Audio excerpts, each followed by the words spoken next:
Hello बच्चों, let's read the question and the question says the elimination of water moiety during the formation of peptide bond is पानी का निकलना peptide bond के formation के वक्त इस प्रोसेस को हम क्या बोलते हैं वो पूछा गया है क्वेश्चन में। तो ए है पेप्टाइड हाइड्रेशन, बी है डिहाइड्रेशन, सी है hydration and D reduction. So let's C question को सॉल्व करने के लिए की कॉन्सेप्ट जानते हैं। की कॉन्सेप्ट इज पेप्टाइड बॉन्ड। अब हमारा ये जो पेप्टाइड बॉन्ड है एक्चुअली ये किसमें बनता है? प्रोटीन स्ट्रक्चर में। Protein is what? It's a polypeptide chain and it's a polymer of amino acids.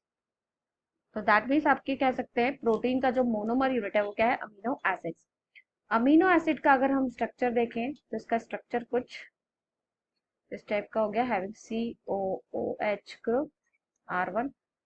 ठीक है, अब हमें यहाँ पे पेप्टाइड बॉन्ड बनाना है, मतलब डिफरेंट अमीनो एसिड्स के बीच में किस तरह का बॉन्ड बनता है वो देखना है हमें। So we have designed two second amino acids with carboxylic amino group and R2 variable group. अब इसमें हमारा क्या होता है? आपका COH ग्रुप से OH and H from NH2 group, so it releases in the form of peptide bond.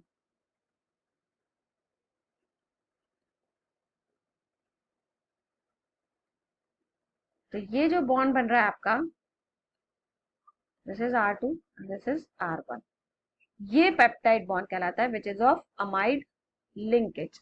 This bond is known as peptide bond.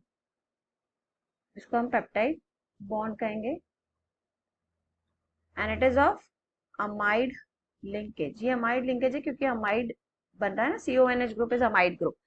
और since इस तरह का जो इसमें रिमूवल ऑफ वाटर हो रहा है for its formation,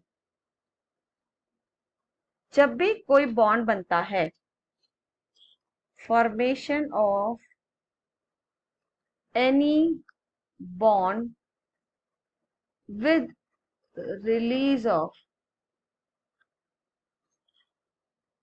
water molecule, तो इस प्रोसेस को हम क्या कहते हैं? Is known as dehydration synthesis. So let's see the option, यही पूछा गया क्वेश्चन में हमसे। A peptide hydration, so this is wrong. B dehydration, this is correct. C hydration, that is wrong. D reduction, that is also wrong. तो यहाँ पे हम जाएंगे B option, that is dehydration synthesis. So we'll go with answer B. So I hope you understood it well. Best of luck.